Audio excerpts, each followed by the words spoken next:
Yeah, whichever's more comfortable. Yeah. Do you want some water? No. Okay. All right.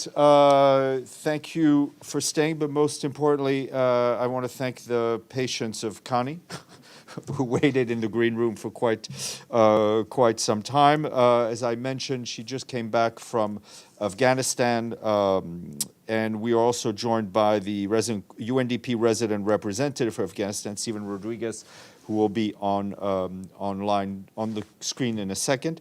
But maybe, Kanni, you want to go ahead and make some opening remarks, and then we'll take some questions, please.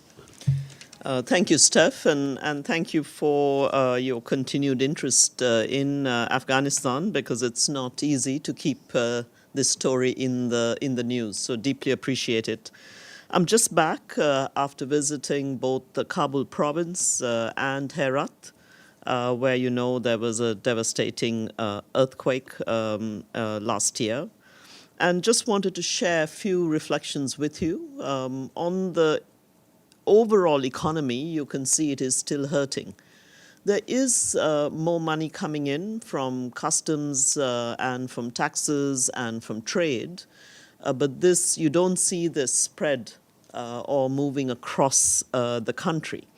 So UNDP's most recent report in January this year showed that 69% of Afghans live now below the subsistence level.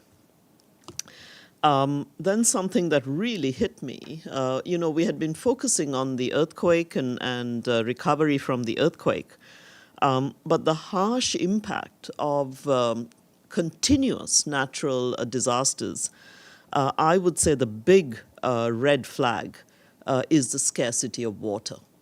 And that is very worrying. The water table has really dropped dramatically across many parts of Afghanistan, which previously had sufficient underground water. So that, to me, is really where there could be a significant break in at least the current local development trajectory of people getting on with their lives. All the women I met, and we've done a new study, and Stephen may please speak to that when he comes on online. There have been a lot of restrictions on women's work. At the same time, curiously, there have been some easing of restrictions of women working in certain fields.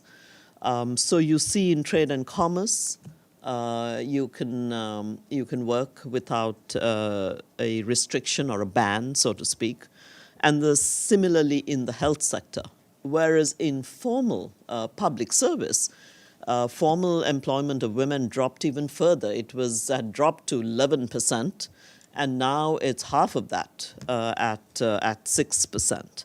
However, we saw in these trade and business areas, and in health, you see the pickup. Now, I would posit that the biggest challenge here is the continued edict that bans girls' education. So not being able to move forward after grade 6 is a big stumbling block.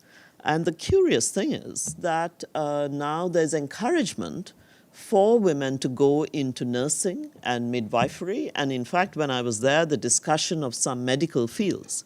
However, last year, no girls graduated from grade 12. So how are they going to jump from grade 6 to moving into these, whether it's technical training colleges or university that is needed for the medical field? It was very evident from my conversations. I met all the banks and private sector when I was in Kabul. For them, the local economies need the private sector, but the private sector needs capital. And there's very little cash coming in through the private sector into Afghanistan. A lot of this and that was their main issue. They've opened branches. We are supporting, as UNDP, looking at microfinance moving through. But if there's no cash flowing through these systems, then it's boutique, if you wish, and is not at the level and scale that's needed.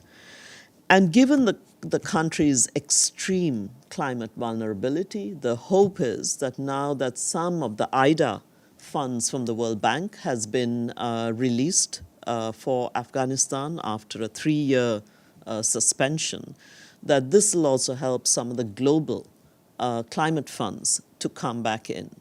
And we can still work directly with the communities to make this happen.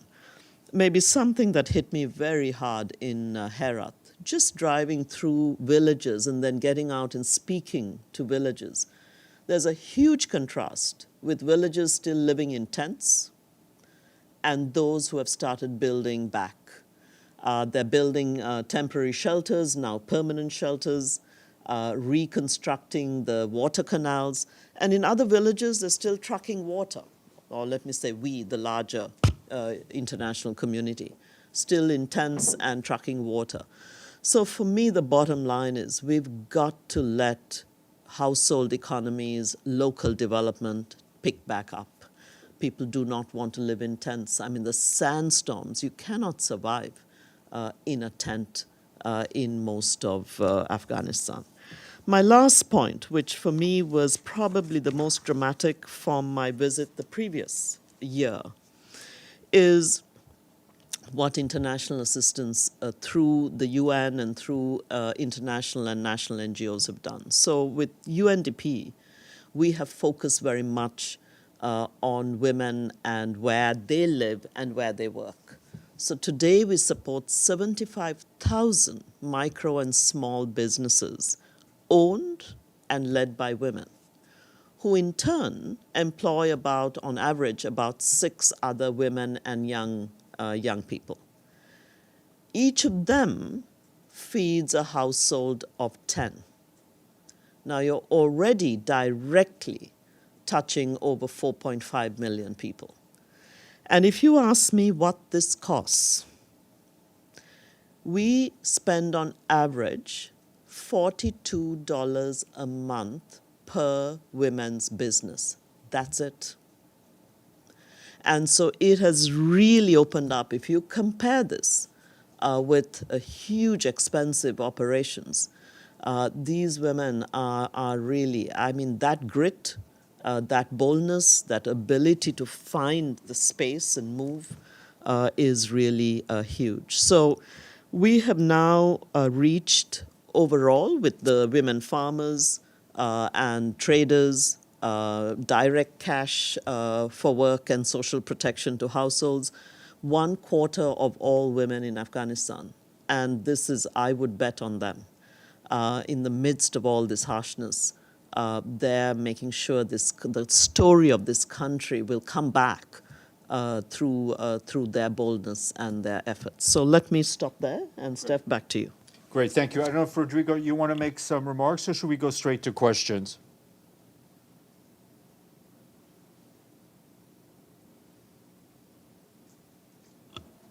Stephen, do you want to come directed in? at me?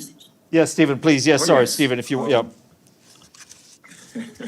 No problem. Thanks, Stefan, and good afternoon, colleagues. Yes, well, let me just give a quick update on the overall socioeconomic situation in the country, because as Kanni mentioned, we just released our 2-year assessment of the situation 2 years after the takeover by the Taliban. Now, a couple of data points that stand out. One is, since 2021, since the takeover, the Afghan economy contracted by 27%. Now, by way of comparison, when the US had its Great Depression in the 1930s, the US economy had contracted by about 29% over a period of 4 years initially. So we're looking at a contraction at the same level as the Great Depression. And this is an economy that doesn't have the kind of resources like the European economies or the US to have a massive fiscal stimulus. So we're looking at a foreseeable future of stagnation. Now, the situation on the ground is, when you interview people, 9 out of 10 indicate that there are 2 primary priorities: 1, jobs; 2, food. Those are the 2 most important things to people on the ground here in Afghanistan. The second thing to note, as Kanni mentioned, is that 69% of the population are living at a subsistence level. They're barely able to afford basic needs, utilities, food, shelter, etc. Unemployment has doubled in the last 2 years. And women's employment, as Kanni mentioned, women now account for only 6% of employment. So the case we're making to the international community, I'm actually in Istanbul where the donor community is having the quarterly discussions in Afghanistan, is that the humanitarian assistance of the last 2 years has been quite important to prevent people from starving. But now the Afghan economy simply has to grow, and we have to find ways to enable people to have a decent livelihood so they can have a life of dignity. No one wants to live waiting for handouts and for food. But to do that, we're coming up against many, many obstacles, starting with the financial sector, as Kanni mentioned. That sector has basically collapsed since the takeover by the Taliban. As Kanni made reference to it, we have so many small and micro enterprises in the country, but less than 5% of them have been able to get loans from either the banks or the microfinance institutions. And a quick data point, before the Taliban, there were 12 microfinance institutions in the country. Today, there are 3. So we're working with the World Bank and other institutions to see if we can find a way to inject capital into the system to create credit guarantees so that they can begin to lend again to small businesses and especially to women businesses. The second area that we're focusing on is the small, medium enterprises, which make up roughly 90% of the private sector in Afghanistan. So we're looking at a sector, when you look at the SMEs, as we say, and the farmers, that's the lifeblood of the economy. There's no major export taking place. There's no other major source of economic activity. There's no public expenditure from the government. So it's the SMEs and the farmers that are the lifeblood of the economy.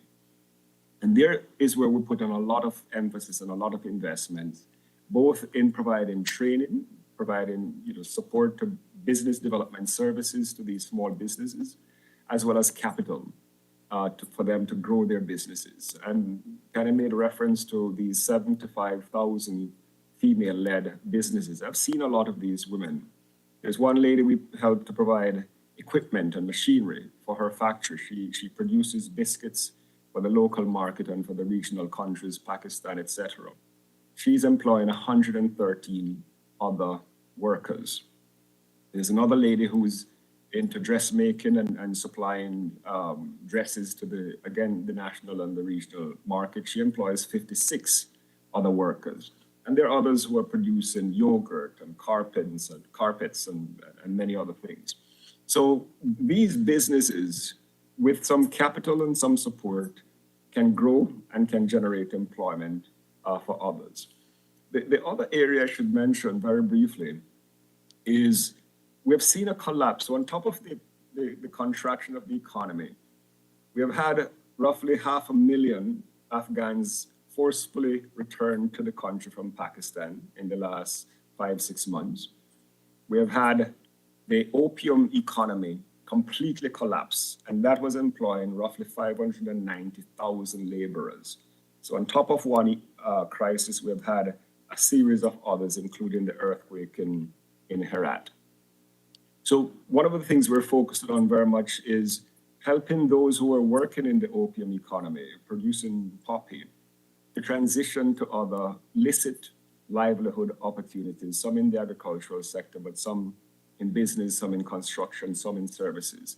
And again, another quick data point, in the last 2 years or so, we helped 19,000 farmers to make that transition, and they're now producing either horticulture or orchard crops, apples, apricots, etc. We're also supporting farmers beyond the poppy industry.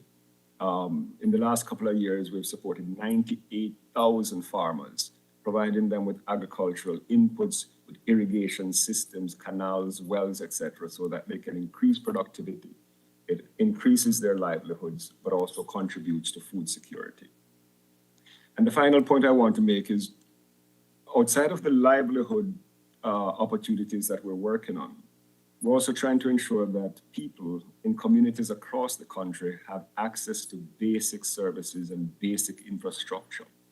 They have access to water. They have access to health centers, to education facilities, and we're solarizing. We're providing solar facilities. Only 40% of the population have access to electricity currently. So if you go into deep rural areas, you'll go to a health center where there's no incubator for a newborn baby. There's no refrigerator for vaccines. We're helping to provide those services, and we're reaching millions of Afghanis with these services. So these are some of the things that we're doing on the ground, but it's still a drop in the bucket when you compare to the magnitude of the challenge that we're facing. As I mentioned, this country is going through the equivalent of a Great Depression without any public expenditure to help rejuvenate the economy. And so we're making an appeal, and that's why I'm here in Istanbul, as I mentioned, to the international community to provide support. We have programs on the ground that are working, that are making an impact. We just need some additional support. Back over to you. Thank you so much, Stephen. We'll go to questions. E.D. Lederer, Associated Press. Thank you very much. Can you tell us whether you got to meet with any Taliban officials during your visit? And secondly, these 75,000 micro businesses run by women, does the Taliban sanction these, or do they do a wink and a nod and just let them exist? Thank you. Thank you, Edie. First, to say yes, I've met, and each time I've gone, I have met with the Taliban leadership, which, as you know, the Security Council has said we should continue to engage at all levels and continue urging change. So I always do.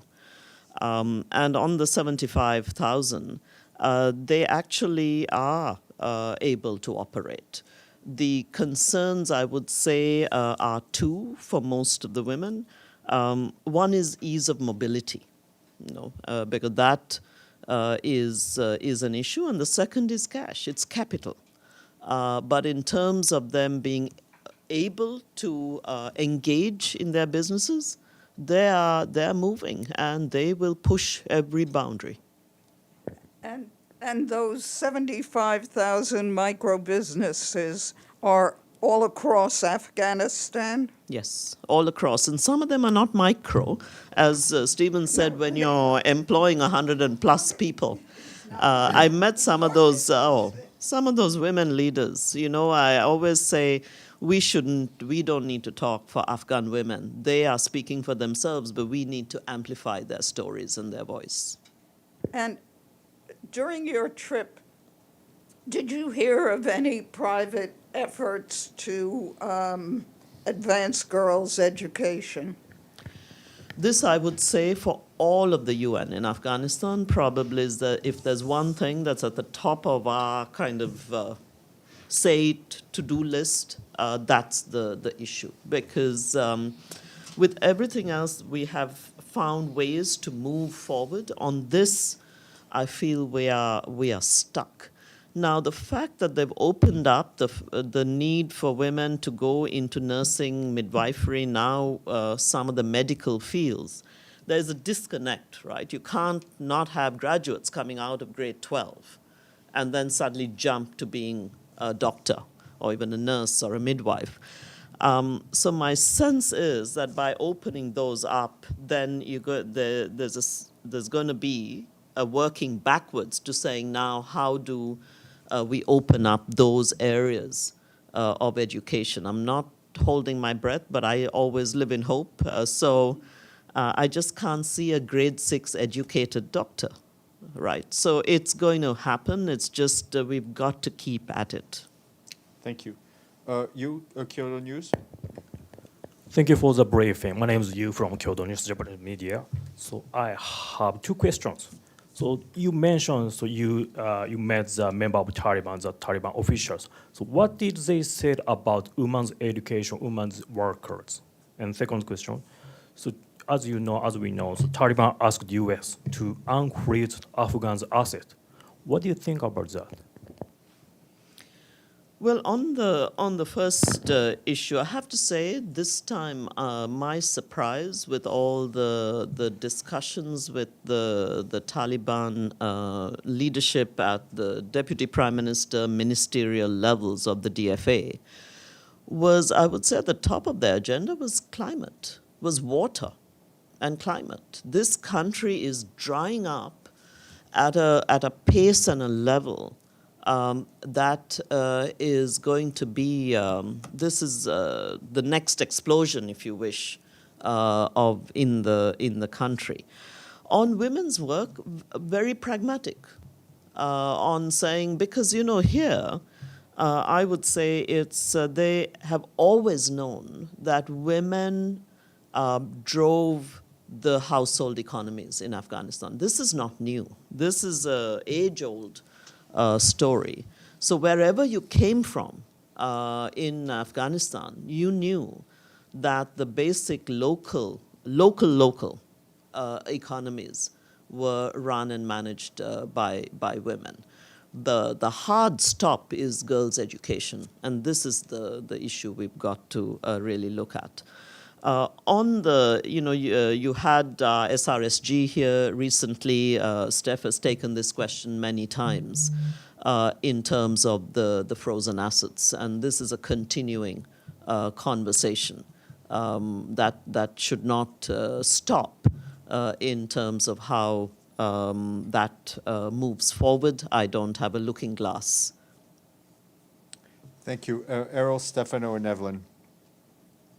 This is Arun Lewis from Innovation News Service. I have a couple of questions. One is, If you could put your microphone just a little closer. how are you able to operate in Afghanistan? Are you able to move freely in terms of working with the people there? And the second question is, what are your sources of funding, and how much are you able to spend there? And the third question I have is that you say that one of the major problems is the lack of capital, and especially in the private sector. Do you see any efforts or any possibilities of getting capital from outside in the private sector? So, Stephen, can I ask you to come in on those first two questions, and anything you want to say also on the private sector, and then I'll take that one up as well. Sure, and thanks for the question. On that the first issue of whether we're able to operate freely, I mean, this is Afghanistan, so we are able to move freely across the country because now there's greater security, and I think that's one of the things that Afghans themselves recognize and value. Over the last 20 years, much of the country was cut off because of the insecurity there. Now we're able to go to regions of the country, you go to villages where people have never seen a development agency in the last 20 years. And so there's that element of it. But the big constraint still remains the ban on women, the edicts against women work. And that affects our work in the UN, it affects the international NGOs, and also the national NGOs. And so that is one of the major issues that we continue to face, which impedes our ability to deliver humanitarian assistance, to deliver basic services and infrastructure to people. I mean, we take the example, there are some services that require women to provide to other women, sexual and reproductive health services. When women are prevented from working in these areas, whether it's our humanitarian colleagues or other, it means we have a real difficulty meeting the needs of the population. So that's a real constraint for us in all dimensions of our work. On the sources of funding, we do have the international partners that have stuck with us. For us in UNDP, the European Union is one of our major partners, as well as the government of Japan. We do receive funding from the World Bank as well, and from the special trust fund that was established for Afghanistan, and that's funded by a number of donors, including Germany, Canada, the US, and many other donors as well. So those are our primary sources of funding currently. And in terms of capital from outside, there's no private investment in the country currently. I mean, there's little to no external foreign direct investment. You still have regional economies, China, Pakistan, etc., who are making investment. But we're not talking the scale of foreign direct investment that you normally expect in an economy. And so for the most part, we're still looking at the donor community, the international community, the World Bank, the Asian Development Bank, and the donors that I mentioned before, to inject capital, including capital for the banking system. So much of the conversation now, for instance, around recapitalizing the microfinance institution would be with resources from the World Bank. Thank you, Kanni. Back over to you, Kanni. Well, maybe just one point on this. It's interesting speaking to all the CEOs of all the banks operating in Afghanistan. They feel that the big limit of more capital coming in is not the sanctions per se, because for private sector activity, money can flow in. But that these banks feel there's a reputational risk as opposed to a fiduciary risk. And so they still hang back, even when they receive these letters of the strange term for it, comfort letters, right? Comfort letters, which allows them to bring money in and to operate. They are concerned more from a reputational side. Thank you, Stefano Vaccaro, La Voce di New York. I'm interested in the way you talk about 75,000 micro company. How do you, what is the system to make them the $45 a month? What they do? They do a request? What is the how do you make sure that the money goes to the people that actually need it for the work? And then about education of the girls, you say, well, there is a disconnection there. How they make women work in the hospitals if then they give it to their education. You're probably already doing that, but there is any way that convincing the Taliban to reopen schools or things, something like, well, we want to give this money or this funding to this hospital or to this organization, but we need a certain amount of graduates, and we need a certain amount. Making this kind of condition that maybe push them to, for an economic standpoint of view, to open their schools. Stephen will come in on the first, but the good thing is we have worked also with the banks to make sure that we can do direct deposits. So it's amazing. It's also helped in terms of just a lot more digital banking, but also all these women who previously didn't even have bank accounts, now having them so that we can directly put the money into their accounts. You would already know this well for those of you who followed not just the Taliban in this period now, but even before. Conditions have hardly ever worked. Our economic analysis shows that in the first year, by having far more restrictions, before they eased the restriction on women in business, the economy lost approximately $1 billion. And I remember saying this to the ministers of economy and finance and plan. Now, it did surprise them, but that huge loss was, I think, part of the calculation of saying, well, we need our local economies moving again. Looking at, I think this is the way, and I think that's where you're leading to. You responded to your own question of saying, by showing that soon there's not going to be any nurses or midwives or doctors who are going to be able to treat Afghan women. And given that is a very strong construct, the fact that that opens up the space for certain professions to move and therefore you have to have girls go to grade 7 and on, is indeed the hope, because the previous conditions on saying we're going to hold, remember the international community saying not going to release the frozen assets unless you open all the girls' schools, fell on deaf ears. So we have to look at ways in which to make the case as you just stated. Stephen, did you want to add? Yes, just briefly.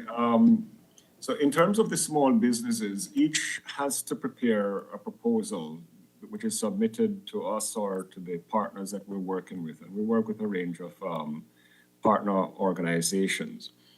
And we provide a lot of support to them to help them, to assist them in preparing these proposals, because again, we're talking about businesses of various sizes and some are fairly small.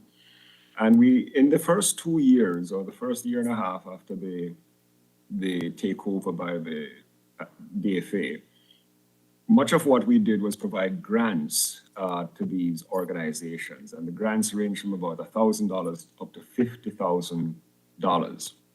Now, in the last year, we've been moving towards supporting the microfinance institutions to provide credit, because we do need these arrangements to move on to a sustainable commercial basis. We need to build systems rather than rely on welfare-oriented approaches. Now, the second part of it is ensuring that the funds get to those to whom we intended. And as Kanni mentioned, there's a very rigorous process we use. First, to select the beneficiaries of our programs. And secondly, there's a due diligence to screen every single beneficiary, every single partner organization, every single private company that we work with. There's a rigorous due diligence process. We have a risk management unit, I would say a world-class risk management unit with forensic accountants, etc., that check every beneficiary, every organization against various databases, including against anti-money laundering and counterterrorism databases, etc. And then the third thing we do is to do a verification that the beneficiaries have received the funds. And we use third-party monitors. So we actually engage various companies to go to the field and verify that if the resources were intended to go to Jane, that those resources made it into the account of Jane. And so it's a very rigorous, elaborate process, but it's appropriate for the environment in which we're working, where systems do not work and where there are risks of diversion of resources. So we're very, very mindful of that. Thank you very much. Evelyn, then Iftikhar, and then we'll close it up. Thank you. For your comments, both of you. Is it possible to estimate how much of a loss the economy has endured because of the suppression of women? And as my colleague indicated before, since the government desperately wants to improve the economy, wants outside investment, has it grasped any linkage of using women more wisely and what they're doing now, from what they're doing now to improve the economy? I mean, in pure commercial sense, has this in any way dawned on them? Thank you. It's on my wish list as well, Evelyn. What we did, the numbers that we crunched were related to women's work.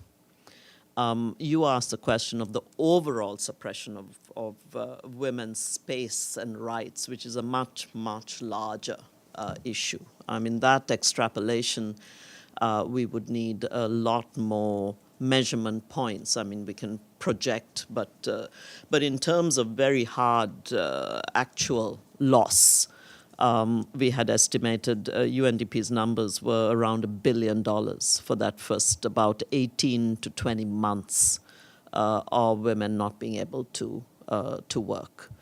On the second, as I said, we continue to make the case, and we will soon have this a very strong report coming out. Stephen, you might want to refer to it on the state of women's work in Afghanistan, with a lot of deep dive surveys and all this data, which might also then provide some of this. But Stephen?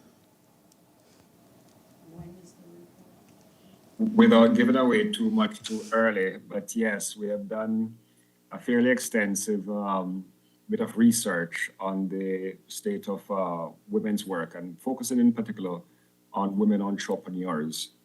And we have covered over 3,000, so the survey has covered more than 3,000 women entrepreneurs in all parts of the country. And we've done focus group discussions to get greater granularity, greater insights as well. So it's both the sort of broad scale quantitative survey of more than 3,000 women, as well as the in-depth focus groups with women across the country to understand all the challenges and constraints that they're facing, but also the opportunities that exist to support them. As Kanni mentioned, the women of this country are incredibly resilient, but that doesn't mean that they don't need support. And we're seeing some consistent findings coming out of this, including the fact that less than 3% of these women are able to access credit from anywhere. So they're mostly turning to friends and family for resources for their businesses and so on. So that report we aim to launch within 2 weeks within this Women's Month. So you can watch this space, as they say, for some additional data and information coming your way. Thank you. Last question, Iftikhar Ali, Associated Press of Pakistan. Iftikhar, please. Thank you, Steph. By now, most of the questions have been asked, but let me ask you, sir. Drug production and its use used to be a serious problem across Afghanistan. What is the situation now? Stephen, you might want to take that, but this is UNODC is really tracking this very well, and we use their figures each year, and particularly this is something I found quite startling. This in my recent visit just weeks back, from even a year ago, the sharp downward trend in opium production and then trade. Of course, given that I cover the Asia Pacific, the sad thing is I'm seeing this move. And you can see the line of movement. So let me say the red fields of Afghanistan are turning orange with saffron, and then you see the red moving towards what were the green fields of rice in Myanmar, heading there. So you win some, you lose some, but this is a tough one. But certainly the story on Afghanistan is a strong, positive one. Stephen, do you want to make some last words? Sure. I think initially there was some skepticism as to whether the ban on poppy that the de facto authorities had imposed was effective. But now I think there's general consensus that it is effective. We've seen a 92 to 95% reduction in poppy cultivation across the country. And as Kanni says, this is based on the UNODC research. And by the way, UNDP did provide about $1 million to support research done by UNODC on anti-narcotics and poppy in the country. The poppy economy used to generate about $1.3 billion annually in revenue. Now it's estimated to be about 110 million. So you can see the magnitude of the decline which has taken place. And the estimate was, prior to the ban, between 340,000 laborers were involved in the industry. And that figure goes up to about 590,000 if you include people from the farmer's household who would work on the fields with them. So you're talking about more than 500,000 laborers. And that's where the problem lies. They now have no income, no revenue, no livelihoods. And then the second part of it is a massive number of people who are drug addicts who now need rehabilitation. And WHO is providing a lot of support in this area, but also UNDP, using our Global Fund program, we're providing a lot of support as well. So jointly, there's a response to that. But again, the needs are far in excess of what our available resources can address, especially on the livelihood side. To replace a 1.3 billion economy, it takes a significant amount of resources. Thank you very much. Stephen, thank you very much. And I just want to clarify, you're speaking to us from Istanbul, but you're obviously the UNDP resident representative in Kabul, but currently in Istanbul. Just for clarity's sake. That's correct. Just That's here okay. for a few days on mission. Excellent. Thank you. And Kanni, thank you so much for Thank you. joining us, and please come back after your next trip. Thank you.